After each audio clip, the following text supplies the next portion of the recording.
So the article begins, as always, telling us where they are this time. It says, Roxy and Shia arrive in their Uncle Andrew's house. Now, if you remember back to when these articles, this story first started, it was in Uncle Andrew's house that they found the time machine. That's right. So they're back in the right place. But are they back in the right time? That's the big question. We're always worried about time when time traveling because the place could be good, but the year could be very wrong. Well, Roxy's looking around and she gets Shia's attention by saying, Shia, look!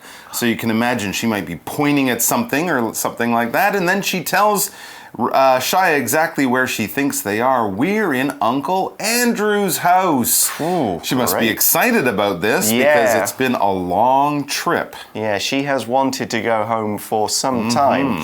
Now then, Shia says, there's a newspaper. Now that's going to be really important because it will have the date on. True. Newspaper is spelled N-E-W-S-P-A-P-E-R, newspaper. It's today's first word power word. Let's take a look at it. A newspaper is a paper that is printed and given out, usually daily or weekly.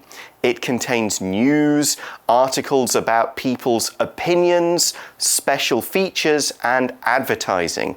So we could say, the newspaper arrives at our door every morning at 5 a.m. The newspaper arrives at our door every morning at 5 a.m.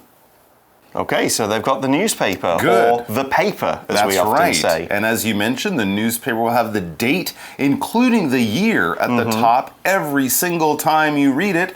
And that's what Shia immediately wants to see. He says, look at the date. So he's already seen it. He's getting Roxy's attention. She sees it too. And she tells us what the date is. She says, it's December 26th, 2016. It's the right day and now, also the right year. Yes. Now, of course, right now it is 2017. That's true. But if you go back to our December issue of A+ and look at the first time story, you will realize they started their adventures on December 26th last year, 2016. Wow. So what Roxy means is that they are back on the very same day that they left. They've had all of those adventures, but in their time, in their home time, nothing really has changed. Maybe 1 minute has passed or something like that, but they're in the same day, in the same year, and also back in their Uncle Andrew's house. So that's why Shia says with some great excitement and probably a little bit of relief after this long and adventurous trip, we're finally home! Yay! And we have this word finally here. It's spelled F-I-N-A-L-L-Y, and it's our next word power word.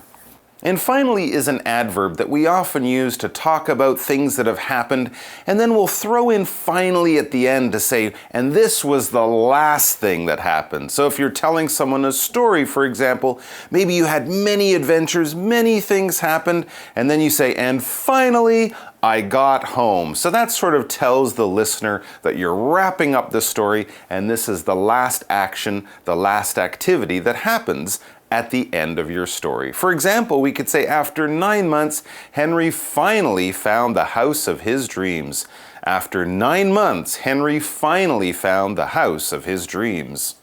Okay, so of course, they're very excited. They're finally home. Maybe shouting, maybe crying a little, dancing on the floor, something like that. As you would be if you got home not knowing if you could get home or not. That's right, after almost being eaten by dinosaurs, you would be happy to get home. Very happy. So now we bring in Uncle Andrew. Of course, they're in his house. So he comes in and he says, what's all that noise? So he's hearing these kids, they're shouting. They're screaming, and he says, what's all that noise? So let's look at this word noise. It's a noun. It's spelled N-O-I-S-E, noise. It's our next word power word.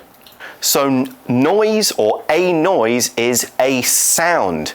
And we especially use the word noise when it's a loud sound, an unpleasant sound that we don't like, or a frightening sound that makes us feel scared. For example, the old washing machine is making a lot of noise. the old washing machine is making a lot of noise. My old washing machine did that. I hated it. Oh, I wanted to punch it. Noisy machines can be the worst around your house, but noisy kids can be pretty bad too. But don't worry, Roxy and Shia are being noisy just because they're excited. Uncle Andrew is wondering, what's that noise? But as he comes down, he sees them, and they see him, and they shout, Uncle Andrew! As you might shout someone's name when you're excited to see them, for example, after a long time or after adventures in history. And Uncle Andrew then asks a very good question. Were you kids playing with my machine? So he can see them standing next to the time machine. He wants to know exactly what are they doing with his time machine, and I hope you didn't do anything to break it. So Uncle Andrew asks, what were you doing with my time machine, or were you playing with my time machine? Right. And Roxy says, yes, Uncle. It really works. Oh, okay. So what it means is it's not just a toy, it really does let them go to different times and places. It's a real machine. That's right. And to further add to that, Roxy says we went to the past and the future. Wow. So he knows that his time machine not only works to travel one way in time, but always in time, both to the past and to the future. Isn't that great? What a smart scientist and inventor he is. We have this word past, all right, P-A-S-T, past. It's a noun and it's a word power word. So we'll stop here and learn a little bit more.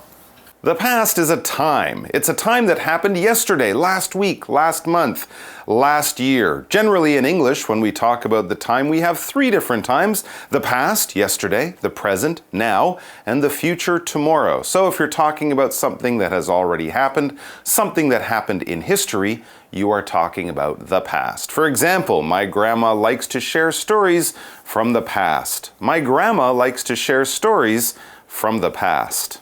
Okay, and things are going to get interesting now because you may have been wondering about the same thing as Shia has been wondering, and the question that he asks, where did you get the time machine, Uncle? Why have you, our uncle, why do you have a time machine? Interesting. Did he invent it? Did he buy it? Did he find it somewhere? Well, there seems to be some mystery or some questions about this. So Uncle Andrew tells the kids, I'll tell you the truth. Okay, good. Well, when you want to know the real facts, what really is going on, you want the truth, right? The truth is something that is true. It's not a lie. It's not made up. It's not just a story. It's something that is a fact, that is reality, or that is the truth. Yeah, we often use it when we're going to tell somebody something that's a secret. So I'll tell you the truth. I'll tell you what's really going on. And he says, I'm from the future. Wow! Which is exactly what Roxy and Shia say. They say, wow. That's what you say when someone tells you that they are from the future. So he's basically saying he's not from this time. He's from 100 or 1,000 years in the future, the year 2517 or something like that. Of course, if you met someone from the future, you would probably also say, wow. All right, so let's find out more about this time-traveling uncle of theirs. He tells them exactly why he's from the future. He says, I like the food in this time, so I'm staying here. Yeah, well, the food in the time that we live in is pretty good. Okay. Maybe in the future they won't be able to grow things. Animals may die. True. So we might just have to eat little like pills or cubes, and that's your food for the day. Yeah, we could be eating Soylent Green. Now here he says, I like the food in this time. Okay, time is spelt the same way as the other kinds of time, but here we're using it to mean a period in history. So we could say the time of the Romans, Victorian times, and so on. When Uncle Andrew says, I like the food in this time, he means here and now, the present, as Mike was talking about, not the future, not the past, the food right now. Okay, he also used the V-I-N-G form of staying to mean the future tense, okay? I like it, so I'm staying here means I'm going to stay here, okay? So he's using the I am V-I-N-G in a different way that we normally do it. Okay? Absolutely. And next, let's get back to the article. It's Uncle Charlie again, and Uncle Andrew. Uncle Andrew, I should say. He says, "Don't tell anyone my secret, though." That's right. It's a big secret that he is from the future. If something is a secret, this noun basically means it's information that you don't want other people to know. You're trying to keep it only to yourself or only to a few close friends. If your friends tell you a secret, that's information that's important for them to kind of keep quiet. Don't spread that around. And as of course everyone knows, if you go around spreading secrets or telling people the secrets of other people, you might lose friends that way. No one likes to have their secrets told to the whole world. Let's go to our magic box to find out more about it.